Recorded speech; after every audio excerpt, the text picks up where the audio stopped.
Mandates, protests, truckers, vaccines, lockdowns. There's been a lot going on in the last couple of years and a lot of controversy and conflict. But one thing that's written down in black and white is Pfizer made a hell of a lot of money. How did that happen? And should it keep happening?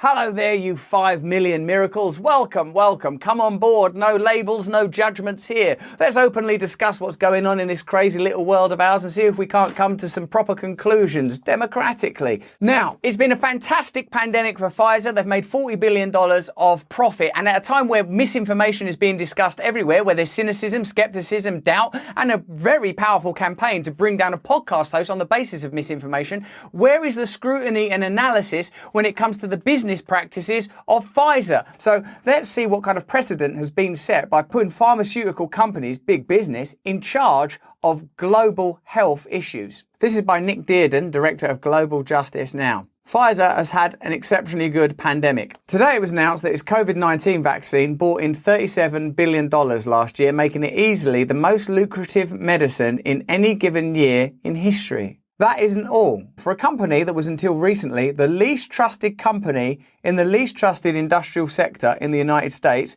COVID-19 has been a PR coup. Obviously, we're mostly in it for the trust, but the $40 billion is also very much appreciated. That's amazing to think that before the pandemic, Pfizer were the least trusted company in the least trusted sector. It's hard to imagine a company that is trusted less. But now that's all changed. And as a little bonus, 40 billion of profits. Pfizer has become a household name over the last 12 months. I spend enough on advertising. The US president referred to Pfizer's chief executive, Albert Bourla, as a good friend, and the great man parked his jet next to Boris Johnson's at last year's G7 summit in Cornwall. When I read a paragraph like that, I don't feel reassured about the global political landscape when I hear about jets being parked next to other jets and presidents announcing heads of big pharma as friends. The global vaccine rollout has created levels of inequality so great that many call it a vaccine apartheid. Pharmaceutical corporations like Pfizer have led this rollout, setting the terms by which they sell vaccines and deciding who to prioritise. Right from the start, Pfizer was clear that it wanted to make a lot of money from COVID. That shouldn't surprise anybody. It's a business. That's the imperative, the incentive, the agenda, the objective of big corporations. But it seems to me that in certain matters, the profit incentive needs to be mitigated in alignment with different ideological considerations, morality, ethics, responsibility, and perhaps this is one of those. The company claims that its vaccine costs just under £5 per dose to produce. Others have suggested it could be much cheaper. Either way, the company is selling doses at a huge profit. The UK government paid £18 per shot for its first order and £22 for its most recent purchase. That means the NHS has paid a markup of at least £2 billion, 6 times the cost of the pay rise the government agreed to give nurses last year. Okay, so that's an interesting way of quantifying it and comparing it. 6 times the pay rise that the government agreed to give nurses last year. Now, for all the popularity that Pfizer has gleaned, rightly or wrongly, for the development of the vaccine, in your attention, in your opinion, what is more worthy of that £2 billion? There was a point where all over the world, nurses and health workers were regarded as heroes. Now some of them don't want to get vaccinated. They're being vilified again. And at the same time, the president of Pfizer is parking his jet next to prime ministers and being lauded as a best pal by the president of the United States. So it's pretty clear from that where the priorities of our leaders lie. It's been claimed that the company initially tried to pitch their medicine to the US government for an eye-popping $100 a dose.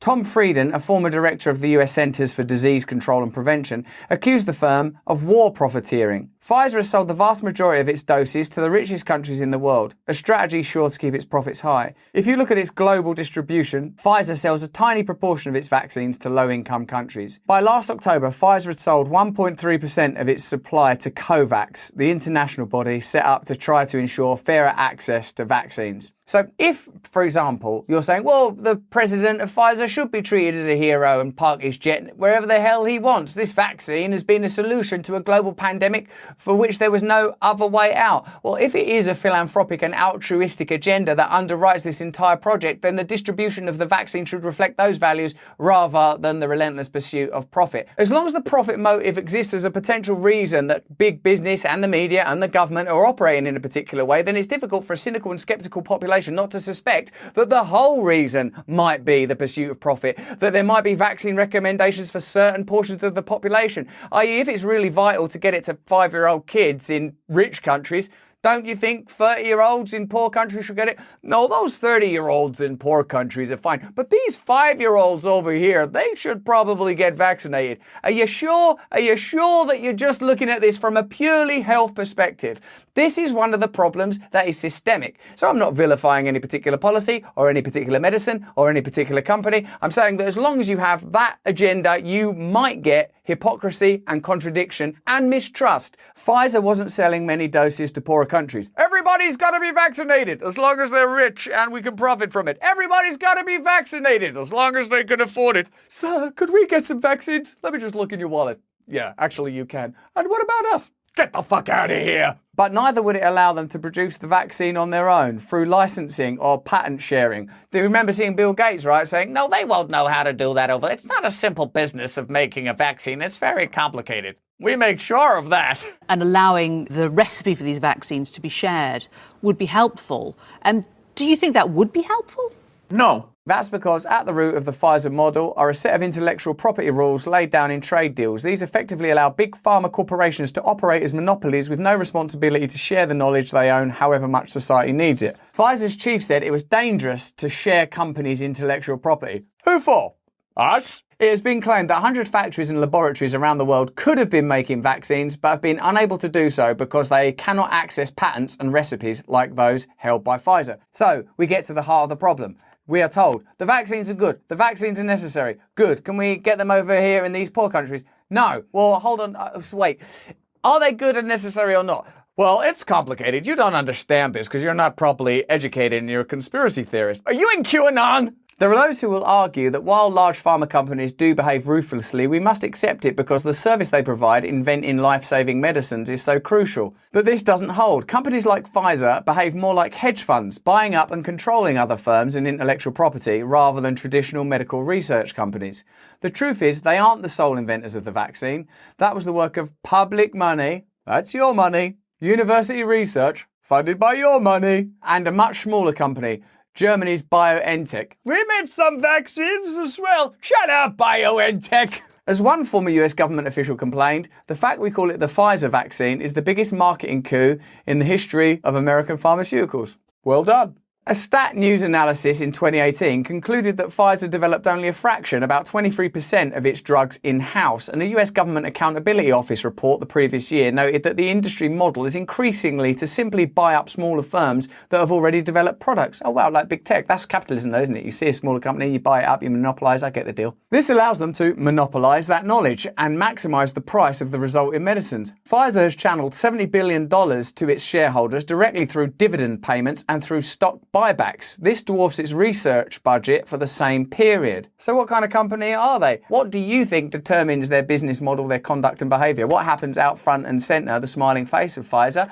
or the actual business model that underwrites their profit? To unilaterally condemn as misinformation any inquiry around mandates and vaccines, for me, requires that you ignore just blatant information like this around Pfizer or like other videos we've done around Johnson & Johnson. This is not about whether or not the vaccines are effective. This is not what we're discussing. We're saying, is it legitimate that people would have questions when there is in plain sight an attitude of profiteering? And profiteering isn't a dirty word. If that's your ideology, that is literally the function of the business. Surely you can see these cracks are big enough to allow for the gas of an argument to enter this space. To put today's figures in context, the world's most lucrative drug in any single year up to this point was Humira, which treats autoimmune diseases and which generated its owner, AbbVie, $20 billion in 2018. Humira was studied by a US congressional committee and is a classic case of how big pharma companies work today.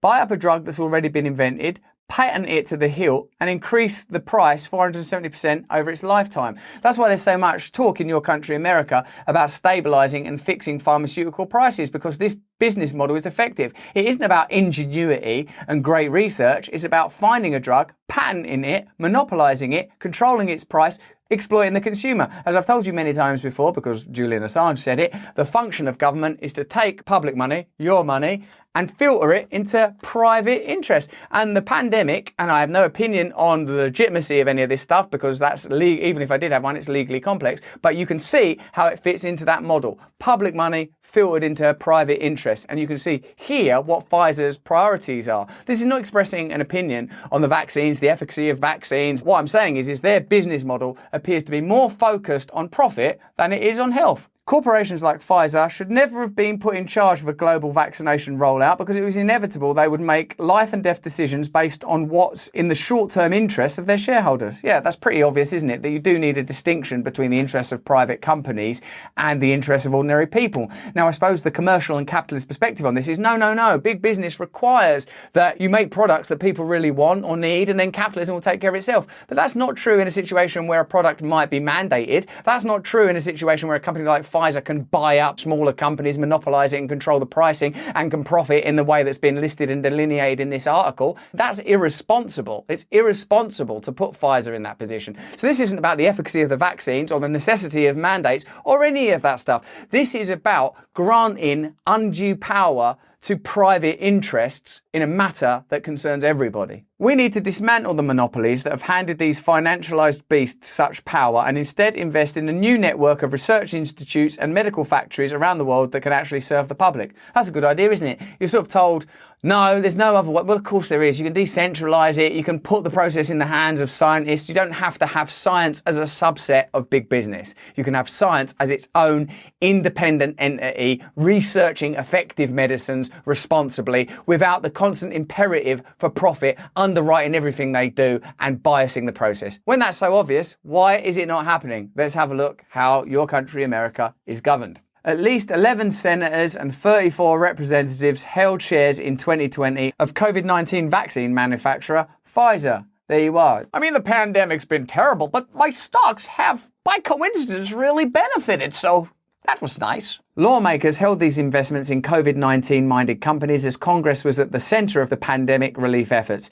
Congress also authorized more than $10 billion to help drug companies develop and distribute vaccines and forced health insurers to cover the cost of getting the shot. Elsewhere on this channel, we talk about how consistently this problem occurs. Congress folk owning shares in companies that they're supposed to regulate. Pfizer spent substantial amounts of money lobbying the federal government in 2020. Pfizer PACs and individuals who work for the pharmaceutical giant contributed more than $4 million to candidates and committees in the 2020 election cycle. Added to this, Pfizer has kicked off the new year by hiking the prices of more than 120 of its drugs, resulting in significantly higher costs for patients amid a pandemic. So there you are. You don't need to query or question the efficacy of the vaccines. That's not something we do on this channel. It's complicated. You know that, and I know that. But what we can observe transparently and plainly is that the benefits Pfizer accrue from having the power they do is irresponsible. That new models are required as delineated and outlined in this article, and certainly you can understand why some people might think that there are motivations other than public health and the good of ordinary people in operation and in effect within organisations like Pfizer, because it's plain as day that there are. Why are the government and the mainstream media spending so much time and energy trying to censor, control and shut down the host of a popular podcast when there's evident need for inquiry and conversation and transparency around this issue? Who's got more power, Pfizer or Joe Rogan? Who has more impact on public health, Pfizer or Joe Rogan? So these are legitimate questions, and the suppression of those questions and the censorship of those questions doesn't lead to a more favourable outcome and more trust in institutions. It leads to the exact opposite. But that's just what I think. Tell me what you think in the comments below. Tell me how you'd like to see these situations change. If you enjoyed this video, have a little look at this one or this one. And please sign up to my mailing list where I'll inform you exactly what I'm up to. For example, I'm live all over the UK between March and May. You can come and see me. Stay free.